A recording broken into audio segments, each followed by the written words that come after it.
압도적 뉴스 콘텐츠 3프로 뉴스룸의 권순우 기자입니다. 안녕하세요, 한지원 기자입니다. 예, 오늘 한지원 기자하고 저희가 네, 뉴스룸을 처음으로 조업하게 됐습니다. 네.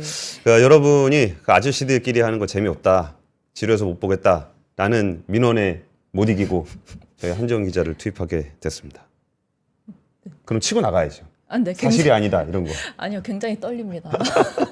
아, 사실 그 오늘 이조 기자하고 유종훈 기자가 다 취재를 나갔습니다. 지금 아마존에서 이제 우리 한국 화장품 너무 사고 싶다. 네. 그래가지고 한국 화장품만 따로 그 팔아만 주세요. 나머지는 저희가 다 미국에서 알아서 하겠습니다. 요런 설명회를 지금 하고 있어요. 그래갖고 이주호 기자가 거기 암살자님 아저씨 바꿔주세요. 절반은 남겨두시죠. 예, 그게 있었고 유종훈 기자는 지금 이제 부산 모터쇼에 네. 가서 지금 취재를 좀 하고 있습니다. 이제 관련된 콘텐츠는 좀 생생한 영상들을 우리 저기 그 압권 채널에 압권에서. 업로드를 할 예정입니다. 먼저 그 아마존 얘기부터 좀 해보겠습니다. K뷰티 관련한 얘기인데요. 그 아마존의 그동안 이제 제조업체라든지 판매업체들에 대해서 뭐 제품을 어떻게 파세요라고 이제 설명회를 한 거는 뭐 그동안도 있었어요. 네. 근데 한국의 화장품만 카테고리를 나눠가지고 설명회를 한 거는 그 제가 설명을 듣기로는 그 글로벌하게 처음입니다. 이것도 되게 특이하죠. 오, 네. 아마존에서 파는 물건이 뭐 한두 개가 아닌데 거기에 이왕 그 나라에 갔으면은 이제 전체 셀러들을 대상으로 이제 보통 설명회를 하는데 이번에는 화장품만 와서 좀 해라라는 얘기인데 결국 이게 왜 그런 거냐라고 하면은 아마존에서 한국 화장품이 너무 필요한 거죠. 그래서 그 신화숙 아마존 글로벌 셀링 코리아 대표는 아마존에서 한국 화장품 판매자들의 지난해 매출액이 전년 동기 대비해서 78%가 늘었다. 그리고 올해 매출 증가율은 더 커질 것으로 보인다라고 좀 이야기를 하고 있습니다. 그리고 올해 1에서 5월 한국 화장품 판매자들의 매출액이 지난해 같은 기간에 비해서 2배가 늘었다라고 얘기하면서 뭔 얘기를 하냐면 우리 아직 할인 행사를 시작하지 않았다. 오, 근데 이렇게 뜨겁게 반응을 하고 있네요. 그런 거죠. 네. 근데 한국 화장품의 인기를 국내에서도 잘 체감이 안 되죠. 네. 사실 맨날 쓰던 것만 쓰니까 더 모르는 것 같기도 해요. 네. 그러게요. 이게 화장품이라는 거는 이제 소비층을 중심으로 하는 거고 이게 그동안 우리가 이제 산업적인 측면에서는 이제 중국의 좀 비싼 화장품 많이 된다라는 이야기들을 많이 했었는데 지금 주역은 그 인디 브랜드를 보유한 중소기업들이 미국이나 일본, 중동 쪽에서 많이 판매를 하고 있는 거예요. 그리고 이번 프로젝트 아마존하고 함께 기획했던 회사가 어디냐? 한국콜마입니다. 그 인디 브랜드들이 이제 브랜드로 나가고는 있지만 실제로 그거를 만들어주는 업체들은 ODM 업체들이잖아요. 그러다 보니까 이제 한국콜마가 만들지만 전면에는 안 나서죠. 네, 그렇죠. 전면에는 브랜드들이 나서 있으니까. 근데 화장품 살 때 그 누가 만들었나 봐요? 솔직히 안 봅니다. 그 올리브영에서 행사 어떤 거 더 많이 하나. 저는 그거 위주로 보고 뭐 어디서 생산됐고 이런 거는 사실 잘 안 보게 되죠. 그게 한국이라서 그런 것 같아요. 기본적으로 네. 발랐는데 막 두드레기 나고 그런다. 네. 그럼 안 보겠습니까? 그럼 보죠. 그러면 바로 인터넷 댓글 부대에 가가지고 하지 않을까요? 그러니까요. 네. 근데 거기에 대해서 이제 한국 화장품이라 그러면은 기본적으로 어느 정도는 품질이 나타난다라고 생각하니까 굳이 제조사를 안 보는 건데 네. 예를 들어서 뭐 진짜 글로벌한 제품들이 많이 들어오고 인디 브랜드들 제가 못 보던 브랜드들이 막 들어와 있다. 그럼 제조사를 또 보게 되겠죠. 네네. 그러다 보니까 이제 한국 콜마가 이번에 같이 했었고요. 한국 콜마 같은 경우에 그 올해 1분기 영업이익이 324억 원인데 지난해 같은 기간보다 169%가 올라 있는 상황입니다. 2배 넘게 오른 거죠. 코스맥스 같은 경우도 매출과 영업이익 기준으로 455억 원, 무려 288%가 올랐습니다. K뷰티에 대한 관심이 높아지면서 우리나라 화장품의 연간 수출액이 역대 최고를 기록할 것으로 좀 전망이 되고 있는데요. 5월까지 그 늘어난 화장품 금액이 올해 5월까지의 수출 금액이 40억 4천만 달러, 전년 동기 대비해서 20%가 늘었습니다. 우리가 이제 화장품은 중국 잘 못 팔기 시작하면서 완전 망했다, 네. 끝났다, 뭐 그런 얘기들 하고 있는데 오히려 큰 회사가 아니라 우리가 이름 잘 모르는 인디 브랜드들 중심으로 해서 이렇게 많이 늘어났다는 게 굉장히 놀랍고요. 미국 같은 경우가 가장 많이 늘었는데 68%가 늘었습니다. 아무래도 이제 K뷰티가 뭐 넷플릭스라든지 유튜브나 이런 데서 통해서 워낙 한국 분들 되게 그 아름답게 나오잖아요. 네. 그러면 거기에 이제 저는 그런 거 있었어요. 뭐 미국 사람들은 좀 이렇게 막 러프하고 여성분들도 좀 러프하고 뭐 그래서 뭐 백인들은 좀 이렇게 기미도 좀 있고 뭐 그런 거다라고 하더니 그러기는 계속 보다 보니까 이게 예쁜 것도 찾아서 하시더만. 그렇죠. K-팝도 엄청 유행이고 이러니까 그러니까요. 더 많이 사용하던 것 같아요. 결국은 이렇게 많이 사게 되시는 것 같고요. 오히려 중국 같은 경우는 그 전에 최대 수출국인데 여전히 최대 수출국은 맞습니다. 중국의 수출량은 10억 5천만 달러, 미국 같은 경우는 7억 2천만 달러라 여전히 중국이 최대 수출국인 것은 맞아요. 11.6%가 그런데 감소한 상황이고요. 그 일본 같은 경우도 26%, 베트남도 24%가 증가했습니다. 이 같은 흐름대로 이어지게 되면은 연간 수출 규모는 거의 한 2배 가까이 늘어날 것으로 보이고요. 한국 화장품의 수출 대상국은 170개국으로 좀 늘어나 있는 상황입니다. 그리고 이게 외국인 관광객이 늘어난 부분들도 이제 거기 화장품 수출로 잡히거든요. 면세품은. 거기에 대해서 좀 외국인 관광객이 늘어난 게 영향을 좀 미쳤는데 여기에 외국인 관광객이 늘어났을 때 화장품 판매가 늘어나는 부분들이 산업적인 측면에서 좀 달라요. 어떤 게 있냐면 중국인의 관광객이든 아니면은 그 보따리상이든 오면은 면세점 와서 쓸어갑니다. 네. 그리고 그 쓸어가는 이유는 쓰려고 그러는 게 아니고 팔려고 가져가는 제품이에요. 그러니까 굉장히 고가의 뭐 설화수라든지 후라든지 이런 것도 그냥 매대를 그냥 긁어가거든요. 근데 지금 요새 외국인 관광객들 오면은 뭐 연남동, 뭐 성수동 이런데 그 뭐 인스타나 이런 거 네네. 보고 가거든요. 그러니까 로드샵 판매가 많은 거예요. 옛날에는 명동이 그게 엄청 많았는데. 많았죠. 네. 그리고 이제 그 중국인 대상 면세점 그런 곳들도 있었잖아요. 뭐 신촌에도 네. 있고 뭐 홍대에도 있고 뭐 그런 있는데 그렇게 안 하고 오히려 로드샵을 중심으로 해서 하다 보니까 이게 관광 오신 분들이 자기가 사는 거예요. 그러니까 인디 브랜드들도 좀 많이 사는 게 측면이 좀 있어요. 근데 이 부분에 대해서 이제 화장품 하시는 분들하고 좀 얘기를 해보니까 달라진 부분, 그러니까 크게 달라진 부분이 있는데 그게 뭐냐? 예전에 이제 화장품을 내가 뭐 만들건 아니면 브랜드를 만들었어요. 그러면 이거를 팔려 그러면 내가 해외에 팔려고 한다. 그럼 일단 기본적으로 마케팅은 어떻게 할 것이며 그렇죠. 유통은 어떻게 할 것이며 답이 없는 거예요. 그러니까 이제 해외에 뭐 루트가 있고 네트워크가 있는 대기업들이나 하는 거였는데 요새 화장품을 마케팅을 한다. 뭐 어떤 화장품은 사실 뭐 제대로 마케팅도 안 하는데 막 대박 나는 경우도 있잖아요. 뭐 이렇게 인플루언서들이. 그렇죠. 인플루언서들이 요즘 제일 큰 것 같아요. 그러니까. 그렇게 해서 마케팅을 할 거면은 우리가 뭐 진짜 뭐 미국의 뭐 CNN에다가 광고를 하겠습니다. CNN에다 광고를 한들 뭐 돈만 많이 네. 들지 뭐 효과가 있겠어요? 그렇죠. 근데 인디 브랜드들 통해 인디들이 뭐 인플루언서들이 뭐 틱톡에서 뭘 하거나 뭐 이런 식으로 하게 되면은 그게 자연스럽게 마케팅이 돼요. 그럼 마케팅에 대해서 누가 사고 싶어도 예전에는 유통이나 물류가 안 되기 때문에 팔 수가 없어요. 지금은 아마존에 올리면 됩니다. 오. 그러니까 마케팅과 유통 물류가 있기 때문에 국가 경계선이 굉장히 얕아진 거예요. 그러다 보니까 이게 진짜 뭐 특정한 몇 개 회사들, 자본력이 있는 회사들만 할 수 있는 게 아니라 인디 브랜드들도 자기의 어떤 굉장히 매력적인 그런 어필 포인트를 잘 살릴 수만 있다면 이게 국제적인 물류가 가능하다는 부분들도 여기서 좀 가능해진 게 아닌가라는 생각이 좀 들었습니다. 그래서 첫 번째 뉴스는 아마존이 와서 모시는 K뷰티 수출액 역대 최고 기대감 높아졌다라는 뉴스였습니다. 두 번째 뉴스는 어떤 네, 뉴스입니까? 두 번째 뉴스는 제가 준비했는데요. 이제 사라지는 청년. 2005년에는 한지원 기자 사라집니까? 근데 저도 중년이 해당 되겠죠. 사항이 저도 해당 사항이 좀 있더라고요. 아, 그래서 그 2005년에는 10명 중에 1명만 이제 그 청년 세대다라고 하는데 일단 우리나라 청년 인구 5명 중에 4명이 미혼 상태인 것으로 나타났습니다. 5명 중에 4명이. 4명이 미혼. 네. 근데 청년은 몇 살까지가? 일단 19세부터 34살까지. 34살. 네. 이제 말하는데 이렇게 30대 초중반 청년 시대 미혼율이 20년 전보다 3배 가량 늘어났는데요. 아. 제가 그 통계청의 통계개발원 표를 준비했는데 오늘 일단 이런 내용을 담은 우리나라 청년의 모습은 어떻게 변했을까 분석 결과표를 이제 발표했습니다. 예. 이 표를 보면은 한국 총 인구 중에서 청년 세대 인구가 차지하는 비중이 1990년대에 31.9%죠. 31.9%가 네. 그 전에는 오르는 추세였네요. 네, 맞습니다. 그래서 정점을 찍은 뒤에 계속해서 하락하고 있는 게 볼 수 있는데요. 일단 2020년에 청년 인구 비중이 20.4%까지 내려갔고 그 이후로 이제 계속 현재 추세라면 2050년에는 청년 비중이 11%까지 떨어진다는 통계가 이제 발표가 된 겁니다. 다음 표를 보시면은 청년 세대의 혼인율도 이제 지속적으로 감소하는 걸 볼 수 있는데요.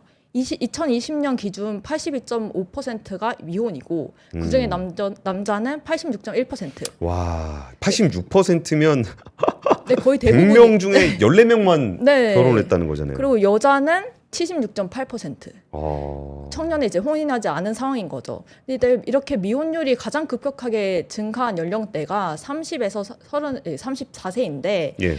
이 청년 30에서 34세 청년 2명 중에 1명 이상이 미혼이라는 거죠. 근데 이제 이렇게 2020년대는 미혼율이 36.3%거든요. 예. 근데 2000년대 18.7%니까 20년 전에 비해서는 3배 수준으로 늘어난 겁니다. 근데 사실 저도 이제 해당 사항이어가지고 네, 좀 이걸 취재해 보면서 좀 체감 사항 이렇게 좀 많이 느꼈는데. 근데 어차피 2050년이면 한지원 기자도 한참 청년 아닙니다. 그렇죠. 그렇습니다. 네, 세 번째 표를 보시면은 일단 청년 세대 연령별 거주 가구 유형을 보면요. 청년 세대에 이제 그 1인 가구 혹은 부모랑 동거하는 가구가 늘고 예. 부부 가구는 줄었다는 거죠. 뭐 저도 이제 부모님이랑 같이 살고 있으니까 여기 포함돼 있군요. 네, 포함돼 있는데 예.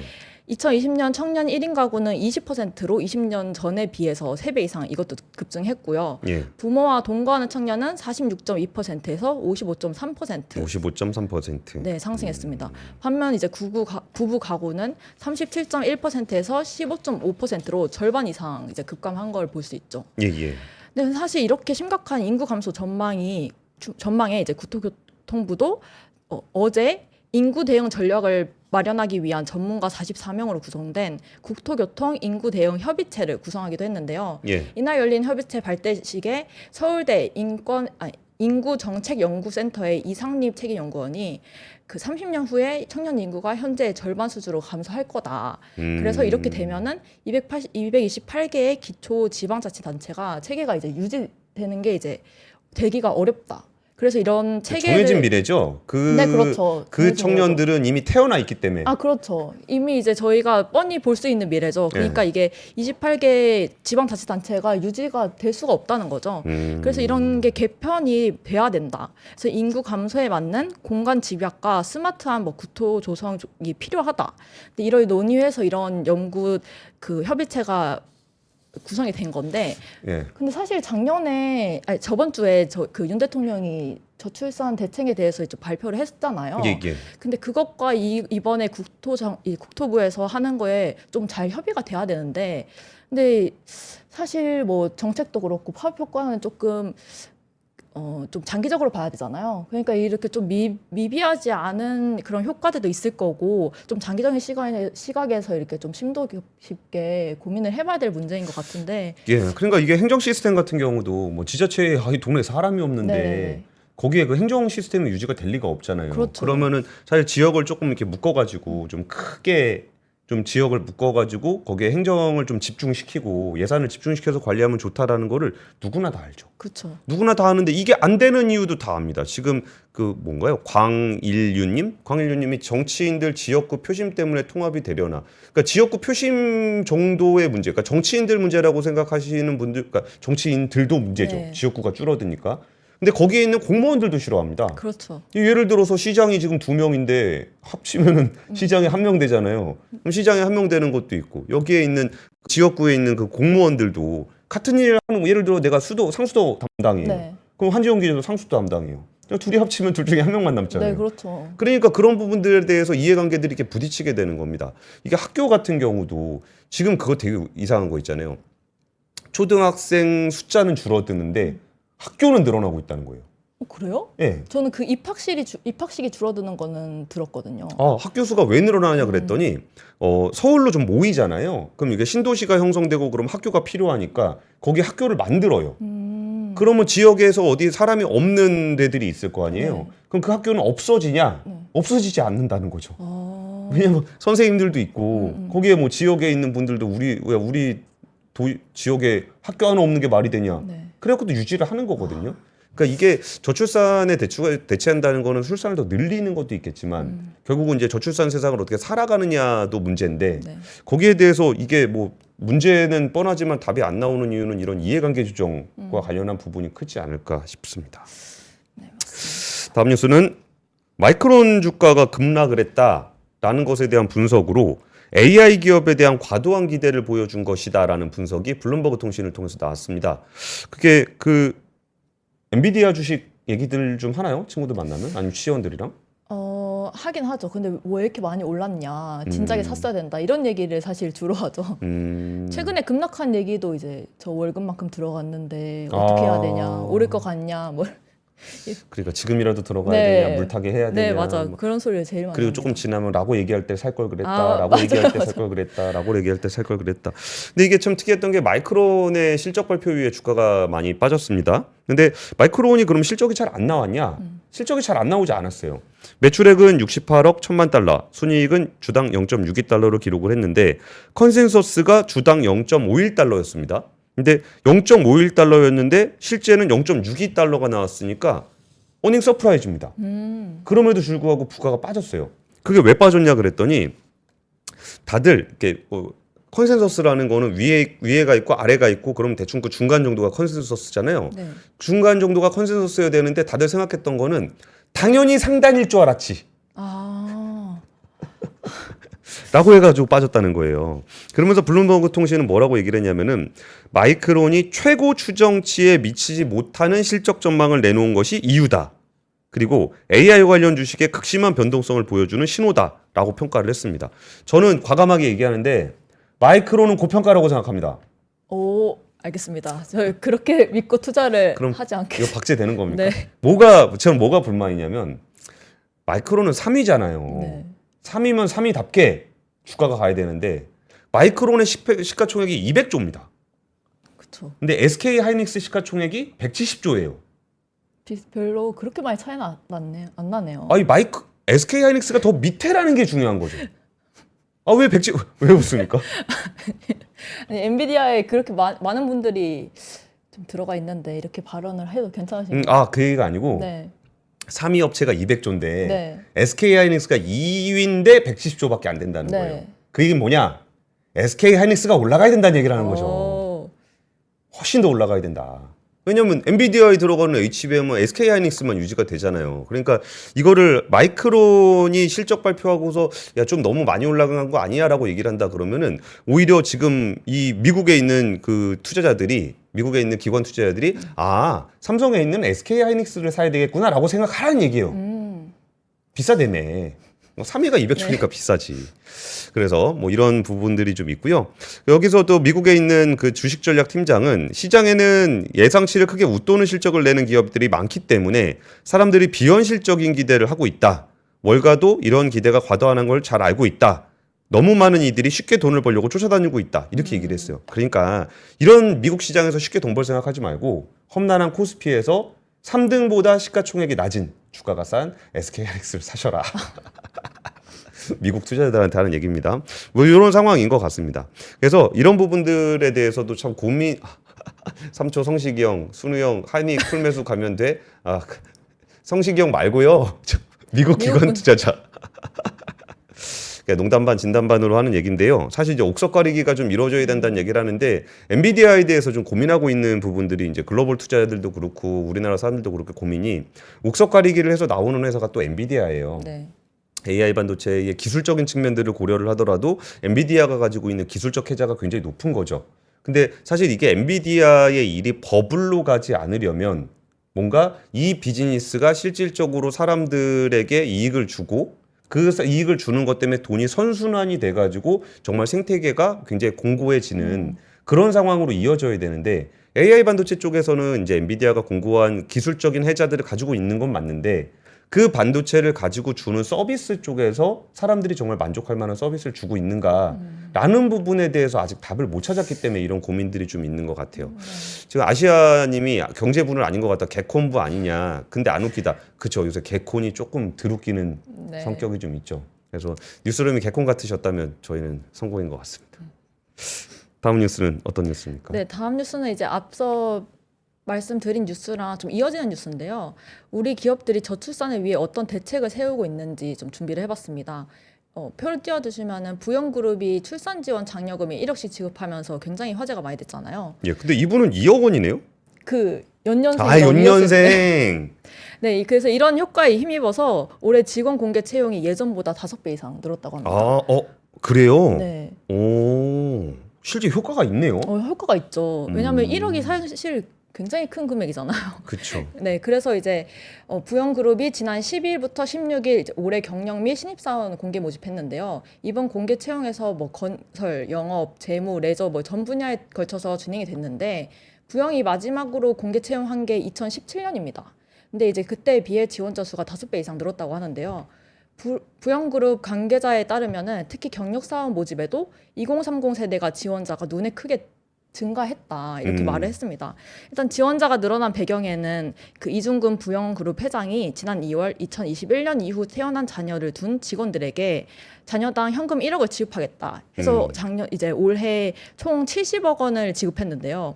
이 회장은 이제 자녀 양육으로 인한 경제적 부담에 직접적인 도움이 되고자 이 같은 결정을 내렸다고 강조를 했습니다. 그 1억 원을 출산 장려금을 지급한 사례는 기업으로는 최초이고요. 그렇죠. 네. 그 부영그룹은 현재 뭐 1억 출산 장려금도 있지만 뭐 자녀 대학 학자금 지급, 뭐 직계가족 의료 지원, 뭐 이런 등의 사내 복지를 지원하고 있습니다.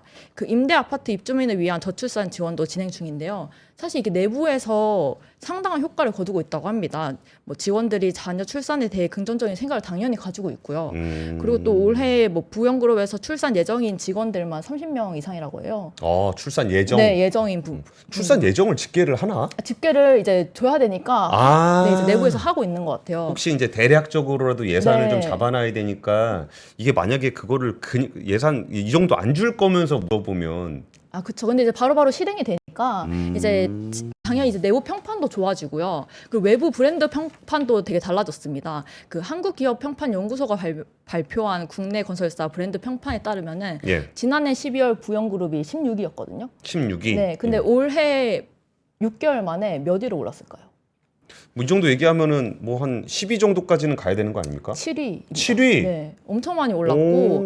근데 이렇게 이제 부영그룹이 파격적인 정책을 하니까 건설업계도 같이 움직이고 있는데요. 그 표를 띄워주시면은 먼저 현대건설이 첫째 뭐 100만 원, 둘째 200만 원, 셋째 500만 원 지급하고 있고요. 야, 이거 되게 아쉽겠다. 500 쓰면서도 좀 크게 쓴다고 생각했을 건데. 근데 이게 당초 지원금 규모가 50만 원, 100만 원, 300만 원이었습니다. 그래서 이게 오른 겁니다. 엄청 오른 건데 네. 저기서 막 1억, 네, 1억 하고 해버리니까 있으니까 기분 푹 빠지잖아요. 네, 그래서 이제 또 호반그룹도 첫째 뭐 500, 둘째 1000, 셋째 2000 이렇게 주는데 기존 50만 원에서 이제 크게 늘어난 숫자이고요. 이게 호남의 자존심, 호반그룹, 부영그룹 뭐 네. 그런데 여기서 이게 호반그룹이 그래도 이제 부영이랑 비교를 하면은 자기들이 훨씬 더 그 전라도를 대표하는 건설회사라고 네, 생각할 건데 그렇죠.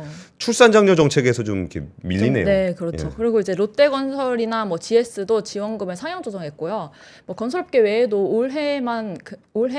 오늘 KB국민은행이 기존 자녀별 첫째 뭐 80만 원, 100만 원, 셋째 뭐 300만 원 이랬는데 이제 1000만 원, 1,500만 원, 2천만 원으로 이제 대폭 상향하겠다고 밝혔습니다. 그래서 저번 주에 뭐 정부가 재출산 대책 발표하기도 했는데 뭐 기업에서도 좋은 흐름이 나타나고 있다 하니까 혹시 3%는 이런 출산 지원금 안 해주시는지. 그걸 저한테 물어보는 건가요?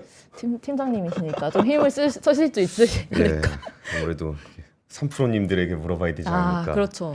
라는 생각이 좀 들고요. 제가 사실 그 이전에 이거 출산 정책 관련해 가지고 그 은행 분들하고 좀 얘기를 좀 네. 해봤어요. 근데 은행에서는 이제 저런 고민에 대해서 얘기를 좀 했습니다. 은행이 여성 비중이 굉장히 높아요. 그러니까 직종 자체가 네네. 그 뭐 이른바 그 창구에 계시는 분들 중에는 꼭 이게 정규직으로 안 뽑더라도 굉장히 거기서 일하시는 분들이 네. 많은데 특히 여성분들이 좀 많습니다. 그러면은 막 그런 얘기를 좀 했었어요. 그러니까 이거는 되게 옛날 꼰대 같은 얘기인데 네. 예를 들어서 이제 2년 정도 쉰다 그러고서 셋을 낳으면은 그 사람이 6년 동안 없어요. 네. 6년 동안 없다가 이제 그러고서 셋 좀 낳고 나면은 이제 애 보는 게 좀 힘들기 때문에 그만두는 경우가 많답니다. 그렇죠. 그러면은 6년 동안 TO가 잡혀 있다가 사라지는 거예요. 네. 그럼 인력 운용에 굉장히 어려움이 좀 있다는 거고. 근데 그 창구의 남성 여성 비중을 보면은 여성분 비중이 거의 한 70% 이렇게 네네. 된단 말이에요. 맞아. 그러면은 70% 중에 한 절반 이상이 없는 거예요, 자리에. 근데 TO를 그럼 어떻게 관리하는지가 너무 힘들다라는 얘기를 좀 했었어요. 근데 그 얘기의 결론은 뭐였냐면은 네. 이게 일상이라고 생각하고 인사 계획을 짜야 된다. 그러니까 이게 평범한 상황이다. 네. 그러니까 여성 비중이 이만큼 높아 있는 것도 예전에는 뭐 한두 명 있었으니까 네네. 빠지든 안 빠지든 별로 신경 안 쓰고 살고 뭐 이런 정도인 게 있고 또 여성분들 중에서 청년 비중이 이렇게 높을 때 한 절반 정도는 출산 휴가가 갈 수 있다라는 거를 그 염두에 두고 취업을 하고 채용을 하고 뭐 이런 것들을 짜야 된다라는 거죠. 그렇죠.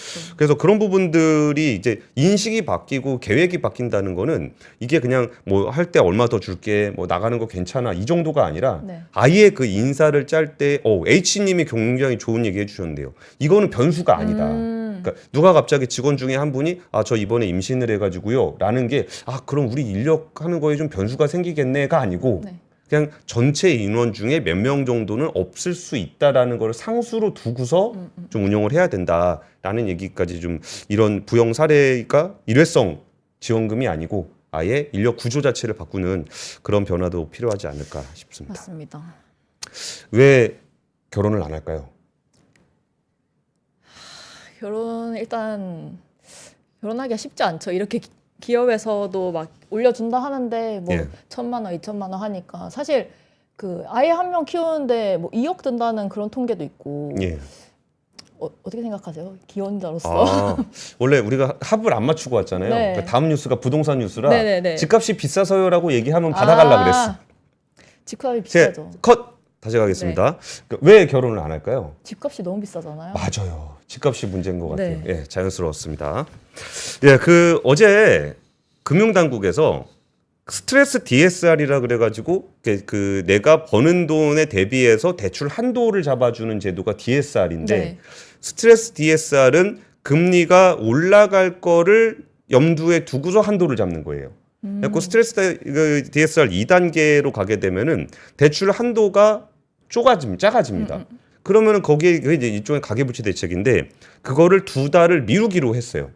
그러다 보니까 이제 그때 정프로님하고 저하고 얘기했던 부분이 이게 정부가 부동산을 좀 하향 안정화를 시켜야 되는데 결국은 부동산 가격을 좀 계속 두고 보지 않겠다. 내려가는 걸 두고 보지 않겠다라는 거 아니냐라는 얘기들이 좀 많이 나왔었습니다.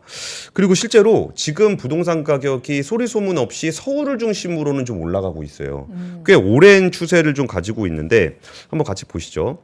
그러니까 서울권은 주간으로 0.18%가 올랐는데 이게 14주 연속으로 올랐습니다.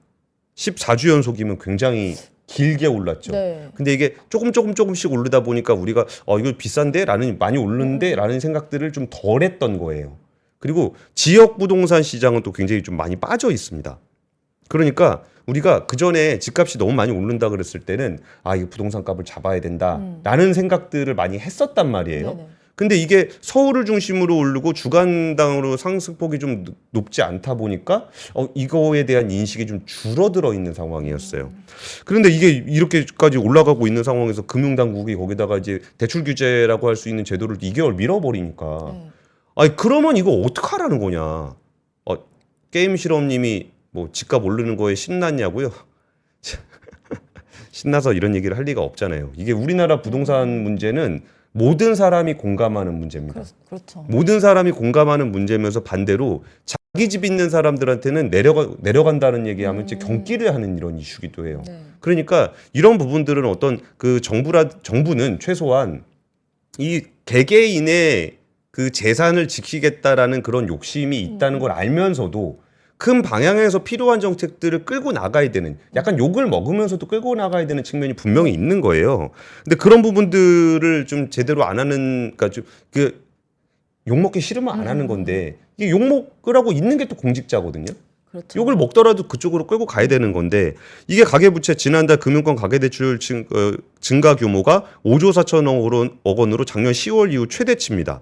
신용대출은 2천억 원 줄었어요. 네. 그 얘기는 이제 소비가 좀 어려워지고 하다 보니까 신용대출은 줄었는데 주택담보대출이 5조 6천억 원이 늘어났습니다.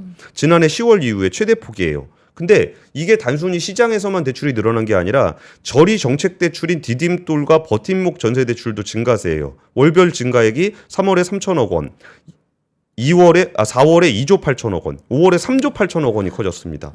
연 1%대 금리인 신생아 특례 대출도 이 부합선 소득 요건이 1억 3천만 원에서 하반기에서 2억 원으로 또 높아질 거예요. 그러니까 정책 자금 쪽에서도 대출은 계속적으로 늘어나요. 근데 거기서 그게 뭐 얼마나 영향을 미칠지도 좀 불확실한 그 DSR, 스트레스 DSR 같은 경우는 2개월 미루겠다라고 하니까 이게 실제로 가계대출을 줄이는데 효과가 있냐 없냐를 떠나서 시장에서 주는 시그널은 명확한 거예요.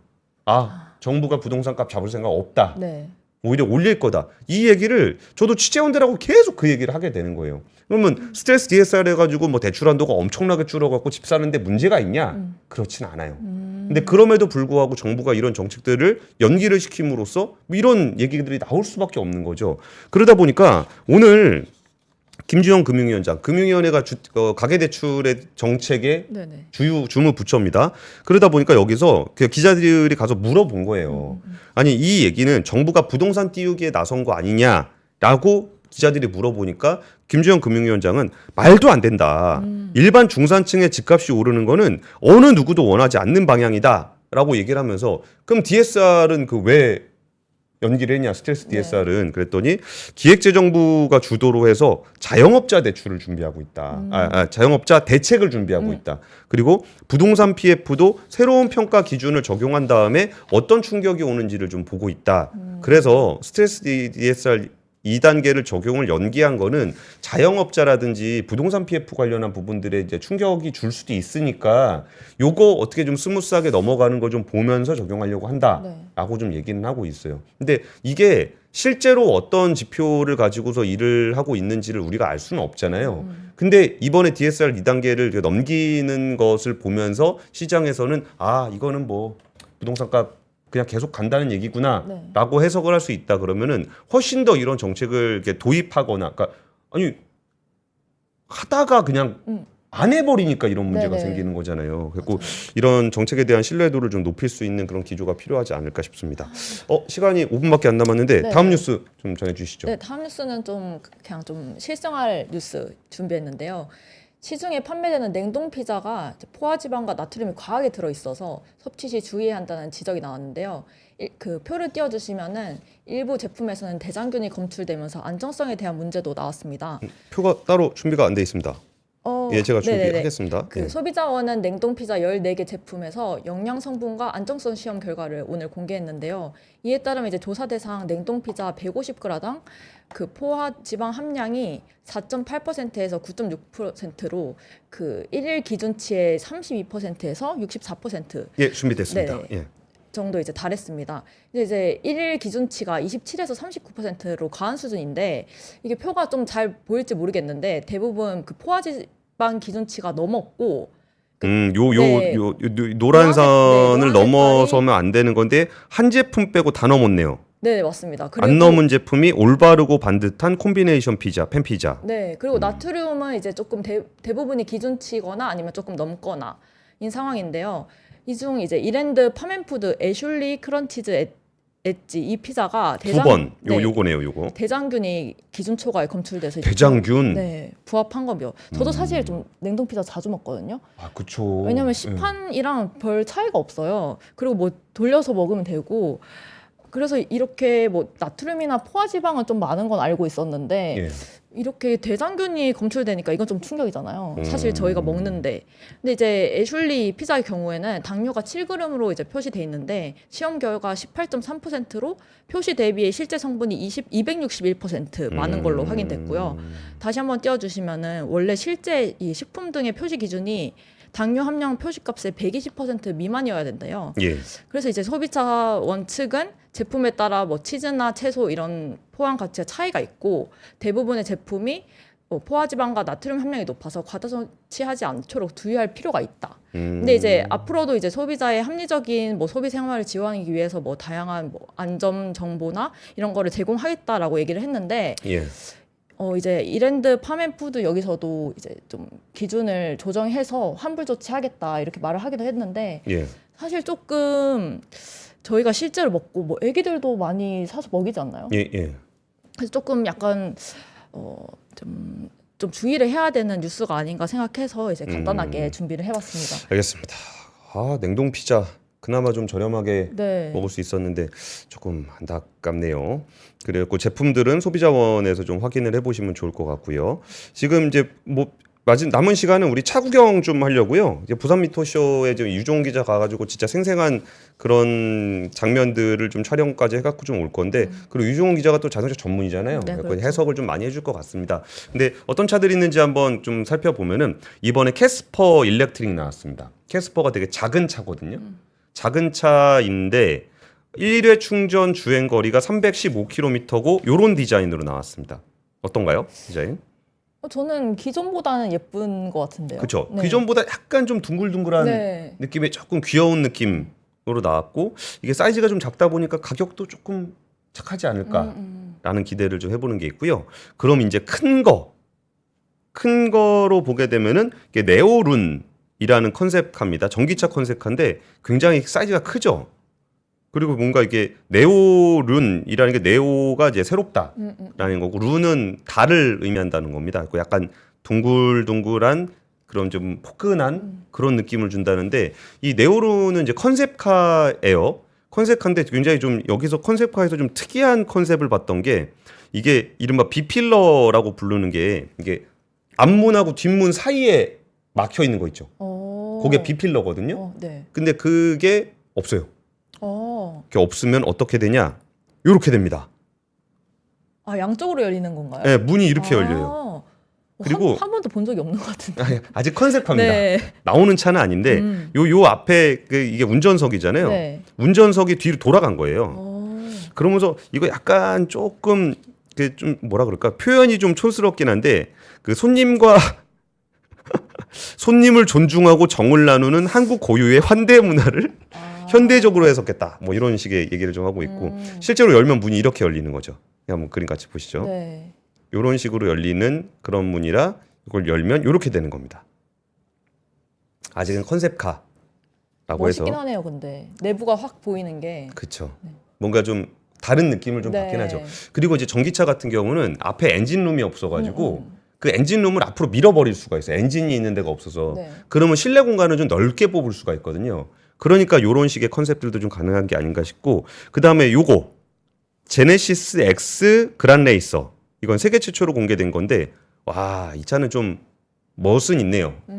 근데 실제로 요건 사진이니까 실제로 어떤지는 유종훈 기자가 눈으로 보고 실제 촬영해서 네. 담아오는 얘기를 한번 들어보면 좋을 것 같습니다. 오늘 한지원 기자하고 뉴스를 함께 해봤습니다. 오늘 저희 얼굴 안 보여. 아, 그래도 차 사진도 예쁘지만 인사할 때는 저희 네. 얼굴 좀 보여주셔야죠. 오늘 준비한 뉴스룸은 여기까지고요. 네. 지금까지 뉴스룸이었습니다. 감사합니다. 감사합니다.